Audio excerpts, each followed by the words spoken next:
त्रिदलं त्रिगुणाकारं त्रिनेत्रं च त्रियायुधं त्रिजन्म पापसंहारम् एकबिल्वं शिवार्पणम्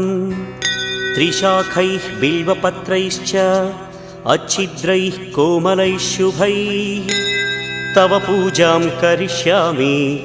एकबिल्वं शिवार्पणम् कोटिकन्या महादानं तिलपर्वतकोटयः काञ्चनं शैलदानेन एकबिल्वं शिवार्पणम्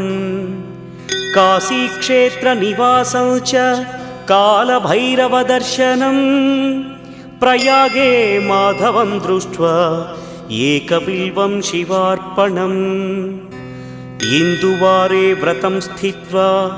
निराहारो महेश्वर नक्तं हौष्यामि देवेश